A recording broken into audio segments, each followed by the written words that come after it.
So I was given a lot of gifts throughout that process. In the hospital, my mother would have to go home and be with my brother. So who would be there with me? In the 80s, it wasn't a lot of black nurses. Uh, I had white, other kids in the room with me that were roommates. Man, I grew up with a lot of love. White nurses, white doctors, mama, mama friend. I was a well-loved child. I always wanted to be accepted. I never wanted to be left out of nothing. So if gang banging is what it was, then shit, nigga, I don't want to be left out of it. It's killing is what it is, nigga. I want to kill too. So I never wanted to be that little kid who felt like, yeah, nigga. So when I come out the body cast, uh, I probably was in the second going into third grade. So mom and them was afraid to let me play any kind of sports. They felt like, I probably would break my hip, break my leg or something like that. But just my overall behavior as a kid should have let them know, man, this nigga got to be in something. Cause I'm active, nigga. I'm gonna bust a head. I'm a little boy, nigga. Yeah, I'm a real little boy. So probably 2 years later, at the age of 7 or 8, I put my eye out playing with a homemade slingshot. So at 5, I followed in the washing machine. 4 or 5, I followed in the washing machine. 7, 8, playing with a homemade slingshot, shooting a rubber band, pencil flick back, hit me in the eye. It caused the blood. No, that's not what really injured my eye. So 2 days later, we went to the circus. Might have been a day later. We went to the circus. And nigga, I love clowns. And I saw a whole bunch of clowns. I got excited. I just took off running. But my eye was a little blurry. And I used to run with my head down. I used to take my head down, run, and then raise up. And when I did that, I ran right into a pole right there on this side. And the impact from that pole caused a blood clot like on my lens or my cornea or one. So they kept trying to get the blood out. I had like 9 eye surgery before they removed my right eye. So I spent a lot of time in the hospital.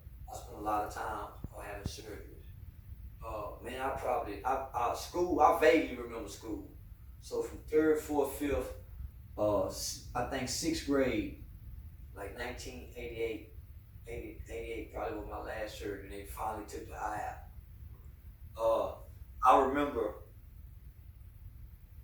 prior to them taking the eye out, man, it used to be a pain. So that's what made them take the eye out, because they couldn't save the lens. Or if they could, over the years, it would be a pressure build up, man, behind my eye. The pressure would cause, man, I'm talking about, it was excruciating headaches. And so, they removed the whole eye. So I remember them making that decision, and my mom asking me, man, my mom, man, probably had the best mom in the world, homie, because she communicated with a nigga. Ray Charles kind of mama. Yeah, Ray Charles kind of mama, nigga, you hear me? So, and she never made me feel like I was a handicap. When I look back on life, I laugh, homie. Nigga, I forgot I had one eye. You see what I'm saying, nigga? I've been living such a regular life. I forget I have one eye. So I've been having fights, nigga, not realizing I've been fighting at a disadvantage.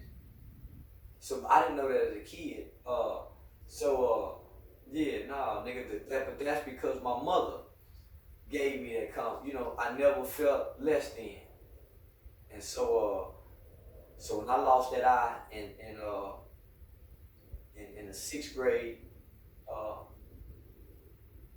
I remember getting my prosthetic eye, and now motherfuckers saying, man, is he cross-eyed? So now that was an insecurity. At first it was, what's wrong with your eye? Because it was just a solid blue eye. So once they remove it, now motherfucker, it's a new element. Other than that, I was the bad kid with the good mother, who mama gave us everything. So my mother a lot of people would try to make my mother feel bad because uh, you get them boys too much. You get them boys too much. And she was just giving us a good life. We had a great home life, wonderful environment. We just grew up without a father and mainly a mother because our mother worked all the time. We didn't have any parental supervision. When we got out of school, my mother was going to work, kissing us, dinner on the table, leave your homework out, giving us some instructions for the day. Make sure y'all clean up that mess, woo, woo, woo. And yeah, I'm gonna call at such and such time. So we knew what time. So we had time. Mama, every break she called it. Every break she, have y'all done this? Have y'all done that? So as we got older, we learned how to beat the brakes. Growing up, you afraid of mama because you know mama whoopings hurt. Uh, then you start uh, as you get old. You know when you're young, it hurts you to disappoint mama when you're young. But boy, when you start growing up and having resentments and liking what you like and want, you don't care about hurt mama. Then once you stop fearing the consequences of what mama could do, it's over with. Yeah, it's over with. Once mama, you don't care if mama knock you across the head or you ain't gonna go home or you a runaway, then it's over with. Because it's not that you don't respect mama, you don't respect the authority. You respect her when you need to ask her for some money. You respect her when you know, but you don't want to respect the authority, because you resent your father. So you might be mad at mama. You might just be mad at daddy. You might be mad at life. I wasn't angry. I felt probably more unloved and unwanted by my father's absence. So he wasn't there to say I don't love you. He wasn't there to say I don't want you. The actions. No man there, nigga. So you cling to other men that's, hey, what's up, little homie? Come here, nigga. Say, I like this little nigga here, boy. This little nigga, so he want me. He love me. I love this little nigga here, boy. This is my little nigga. So that replaces. Okay, I'm unwanted and unloved over here by this man, but this replaces that. So that's what it was for me. On top of the fact that nigga, I want to be accepted too. Yeah, I want to be accepted by my. Yeah, I want to be accepted. So yeah, that was my pathway and trajectory into bad choices and decisions. Because my mother taught us, you know, right. My mother instilled good morals and good values in us. But I'm listening to what my mother is saying, and I'm becoming an adolescent. I'm a teenage boy, and I'm needing identity. My mother's giving me a good life. My mother's giving me discipline. My mother's she's teaching me. But out of all the things that she's doing, she can't give me an identity. And I need an identity when I'm away from my mother so I can hold on to her teachings and the things that she have taught me. Well, I need a man to give me my identity. Right? And so, yeah, I hear what you're saying, mama, but man, I saw Uncle Wayne pimping. Yeah, I heard what you saying, mama, but man, Uncle Curtis and them don't go to work. They fly the motherfucker. Uncle Boosted got plenty of women. So yeah, I understand what you. I heard what you're saying, mom, but I'm looking at these men that I have been exposed to, and what I see in these men override what you say, mama.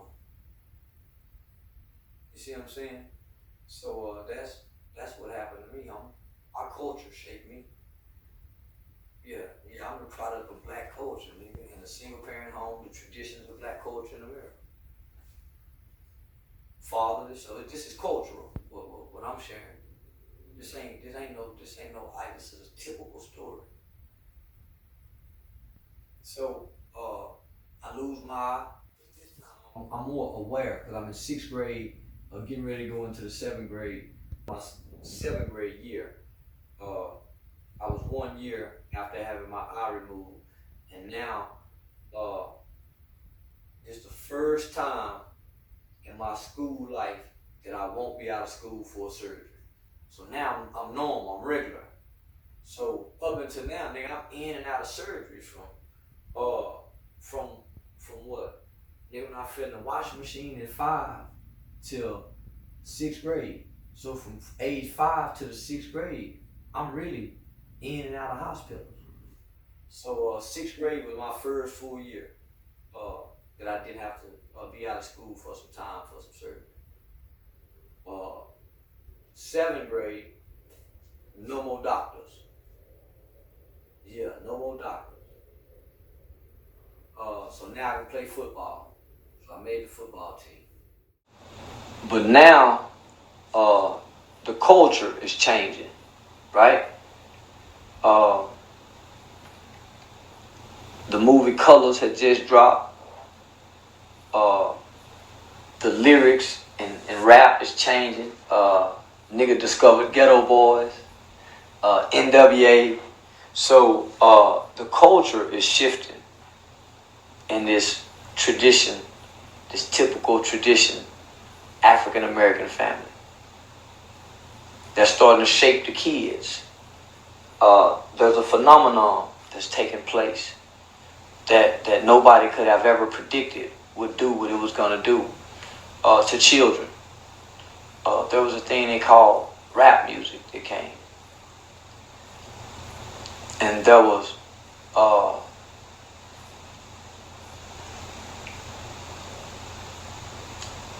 and it changed the black family. It set the black, it became an enemy to a working parent. It became an enemy to a working parent just working to survive and trying to provide a good life for their children. It robbed the black family of good teaching because it became counterproductive to what you would teach your children at the dinner table. How you would tell your children how to behave once they went outside. How you would tell your son to speak to a woman. How you would tell your daughters to go out on them. So it was counterproductive to that. But nobody knew that, right? That it was going to do that.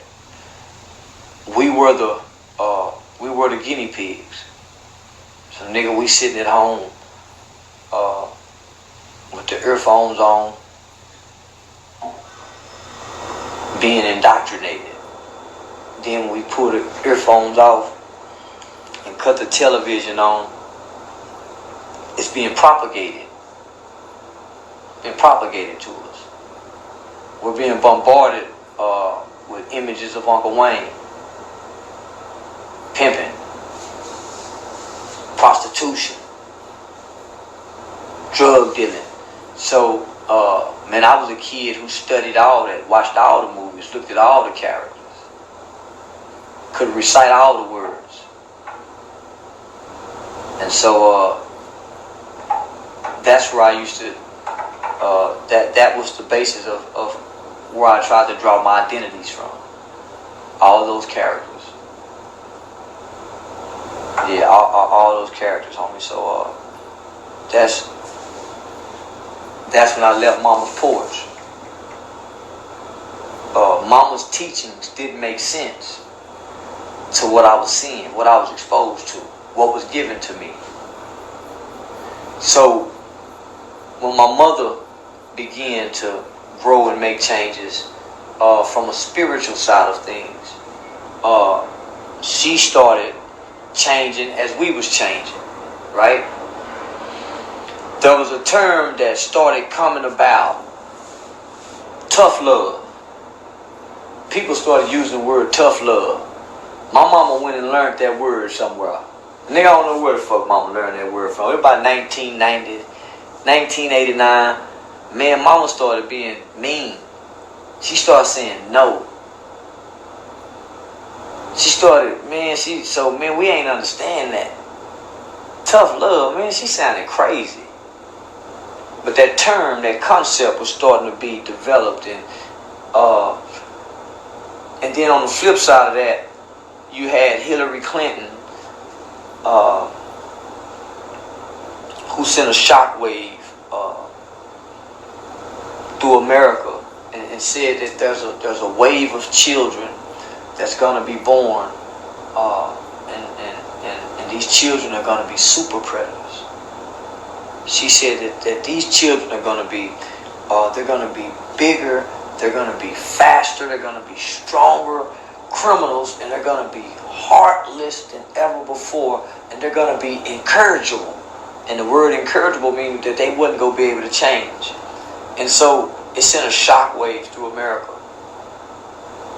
And America began changing laws on how they treat children who make wrong choices and commit crime. Because now here we are, kids commit murder, right? So I fall in the group of them super predators. I'm just trying to find an identity, man. Just trying to fit in. I ain't no killer. I ain't no super predator. Man, I come from a good home. But I'm committing crimes like I'm a super predator. We snatching white women purses, breaking into houses, having shootouts. Man, I'm doing this at 12 and 13 and 14. I had a very lengthy juvenile arrest record. So the police knew me by name and face as a kid. They knew my brother, they knew my friends. I was very delinquent. I got a violent juvenile record, but I'm not a violent person. I wasn't a violent kid. I just wanted to fit in. And I would do violent things to fit in and impress the older guys. I would do the stupid shit that my uncles and them would tell me about. September 1991, man. Me and 3 people decided to skip school, go to the mall, and run out with some starter jackets. And in the process of us stealing those jackets, my 16-year-old friend shot and killed this innocent man by the name of Michael Levy, who tried to stop us from stealing those jackets. Mr. Levy had just got married 3 days prior to that. So the headline news, front page newspaper says hero dies trying to thwart teenage shoplifters.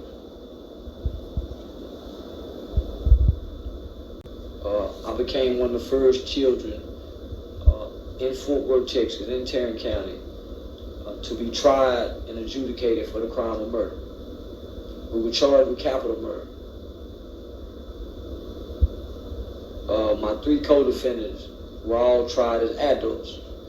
At the time, Texas law wouldn't allow a 14-year-old kid to be tried as an adult, and I was 14. Let me just say this, homie. It was a game at first. It's hard for a kid to understand with an undeveloped brain the full consequences of what we had done. Man, I was in my 20s. I was well over 25 before this old brain could rationalize the impact and the effect of what we done on me at that day. I was in my 20s. 14, 15, 16, 17, 18, 19, 20, 21, 22, 23, 24, 25, 26. I ain't have a clue, homie. Yeah, we killed some men. Yeah, somebody died. But man, I ain't understand. The brain capacity don't allow you to do it. Your brain is not developed.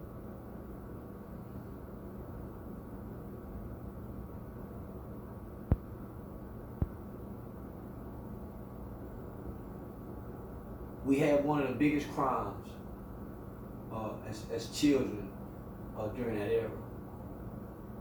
My mother would have to walk with that shame. My mother worked at General Motors, which was a big plant, and she worked on the assembly line. And everybody knew, so that's that woman who boys on the news for killing that white man. Who they gonna hang them boys? You talking about niggas in the 90s? Then my brother turned around and killed somebody. And so now, there go them people again, so that's what she gets. She thought them boys were better. She didn't think we were better, she just wanted to give us something different. And she tried to teach good morals, good principles. So now, man, we made my mother strong by being the kind of kid we were. So my mother went and got two of the best attorneys in the city, Carl Mallory and Louis Stern. So I ended up getting 12 years. So I go off to TYC in October of '91. I spent right at 7 years in the Texas Youth Commission. I went down there. I had my walk down. I had already been listening to them tell their stories. So, I kind of knew how to, go down there and kind of put on. And shit, man, I went down there putting on, acting. What do you mean by you was putting on acting? Man, I was playing. Yeah, nigga, I had to be down there until I was grown. Yeah, so I found an identity. I joined the gang. The gang was appealing after the movie Colors. It was very appealing. But I had never saw gang members up close and personal where I say, man, that's a gang member. And just watch him and look at it. I used to see him at the juvenile. And I never saw one that really, really appealed to me. Until I went down to the state facility with all them other child killers and started seeing them 17, 18, 19-year-old niggas down there with their murder cases in Giddens. And they was Altadena Block Crib, 103rd Grape Street, rolling 30s, rolling 60s, Hoovers,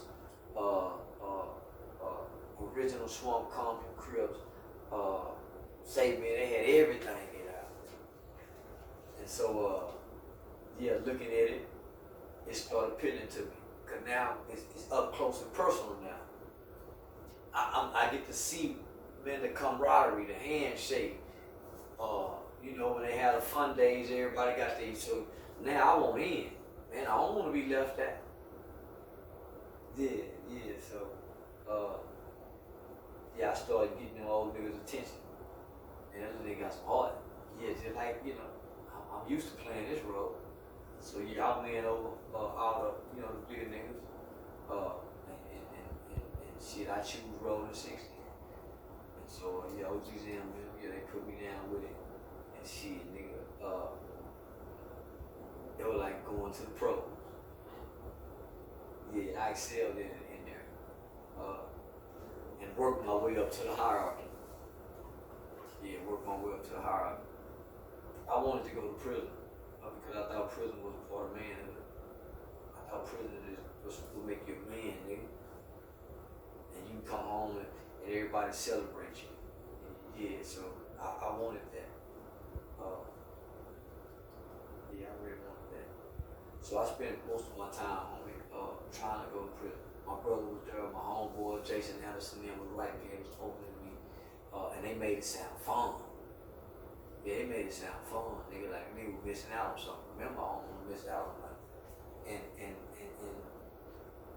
And man, Lord knows I don't want to go to prison. But I feel like I missed out on something.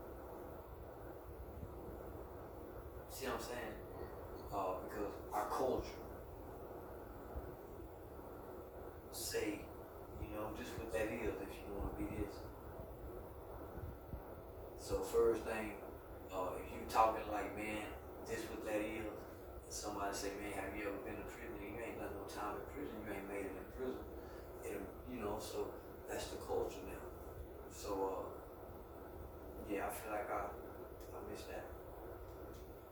So at the age of 18, I went back to court, and the state recommendation was for me to go to prison based on my behavior. So the state recommendation was for me to be transferred from the juvenile system to the adult prison system and serve out the remainder of my 12 years, which would have been 8 more years.